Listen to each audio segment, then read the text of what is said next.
নামাজের শেষ বৈঠকে এই ছোট্ট দোয়াটা না পড়া পর্যন্ত আপনি কখনো সালাম ফিরাবেন না।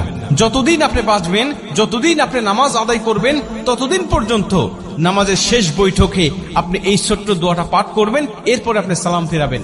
এতে কি হবে? প্রথমত আল্লাহ পাক আপনাকে ঈমানের সাথে মৃত্যু দিবে। আপনার মৃত্যুটা যখন হবে তখন ঈমানের সাথে মৃত্যু হবে। আর কোন ব্যক্তির মৃত্যুটা যদি ঈমানের সাথে হয়ে যায়, ভাই, ওর দুনিয়ার জমিনের কিচ্ছুর প্রয়োজন নাই। কারণ শেষ মৃত্যুটা তার হয়েছে ইমানি অবস্থায়, মানে সে মুসলিম হয়ে, ইমানদার হয়ে সে দুনিয়ার থেকে বিদায় নিয়ে চলে গেছে। ওর কবরেও শান্তি, পরকালেও শান্তি, হাসরে, মিজানে, ফুলসিরাতে প্রত্যেকটা ধাপে সে মুক্তি, এবং আল্লাহ পাকের কমপক্ষে 10টি পৃথিবীর সমান একটি করে জান্নাত তার জন্য আল্লাহ ওয়াজিব করে দিবেন। কারণ শেষ মৃত্যুটা তার হয়েছে ইমানি হালতে। সাহাবীদের মধ্যে অনেকেই ছিল যারা শেষ অবস্থায় ঈমান গ্রহণ করে তারা জান্নাতি হয়ে গেছে। আবার অনেকেই আছে রাসূল সাল্লাল্লাহু আলাইহি ওয়াসাল্লামের সাথে থেকেছে, নবীজির সাথে নামাজ পড়েছে, কিন্তু সে মুনাফিক হয়ে, বেঈমান হয়ে শেষ বিদায় নিয়েছে। আল্লাহ পাক তাদের জন্য জাহান্নাম অবধারিত করে রেখে দিয়েছে। ঠিক তেমনি ভাবে মানুষের শেষ অবস্থাকে আল্লাহ পাক বিবেচনা করে।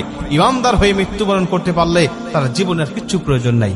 এজন্য আল্লাহর কাছে এই দোয়াটা করতে পারলে আপনি ঈমানদার হয়ে দুনিয়া থেকে বিদায় নেবেন। 2 নম্বরের দোয়াটা পাঠ করলে আপনার কবরে আযাব আল্লাহ ক্ষমা করে দিবে। আপনার কবরে আযাব হবে না, কবরের মধ্যে কোনো ফিতনা হবে না। নবীজি বলেন, যে ব্যক্তি কবরের আযাব থেকে মুক্তি পেয়ে গেল, সব ধাপ থেকে সে মুক্তি পেয়ে গেল। কারণ কবর হলো প্রথম ঘাঁটি।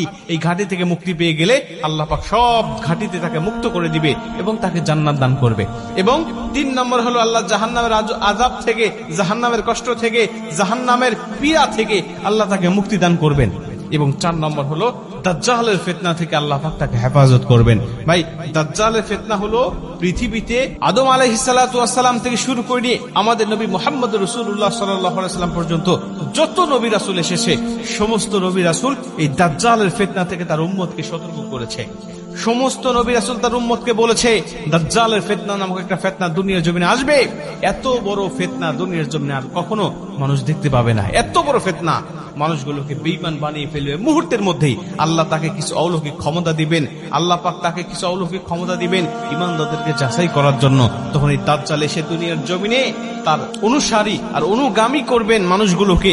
বিভিন্ন ক্ষমতা আল্লাহ তাকে দেখাবেন, ওই ক্ষমতাগুলো মানুষগুলোকে দেখিয়ে দেখিয়ে সে পথভ্রষ্ট করবেন। এই জন্য আল্লাহ পাকের কাছে এই দোয়াটা করতে পারলে আল্লাহ সেই আযাব থেকে বা সেই ফিতনা থেকেও আপনাকে মুক্তি দান করবেন। দোয়াটা ছোট্ট দোয়া আমি আপনাদেরকে বলি, সেটা হলো আল্লাহুম্মা ইন্নী আউযু বিকা মিন আযাবিল কবর, আল্লাহুম্মা ইন্নী আউযু বিকা মিন আযাবি জাহান্নাম, আল্লাহুম্মা ইন্নী আউযু বিকা মিনাল মাহইয়া ওয়া মামাত, আল্লাহুম্মা ইন্নী আউযু বিকা মিন ফিতনাতি মাসিহিদ দাজ্জাল। আপনি এই দোয়াটা পাঠ করবেন, এরপরে আপনি সালাম ফিরাবেন। এইটা যদি আপনি কন্টিনিউ করতে পারেন, এই আমলটা যদি আপনি কন্টিনিউ করতে পারেন, তাহলে আল্লাহ অবশ্যই আপনাকে এই 4টে ফিতনা থেকে আপনাকে হেফাজত করবে। ঈমানের সাথে মৃত্যু হবে, কবরের আযাব থেকে রক্ষা করবে, জাহান্নামের আযাব থেকে রক্ষা করবে, এবং আল্লাহ পাক আপনাকে ফিতনা, দাজ্জালের ফিতনা থেকে আল্লাহ হেফাজত করবে।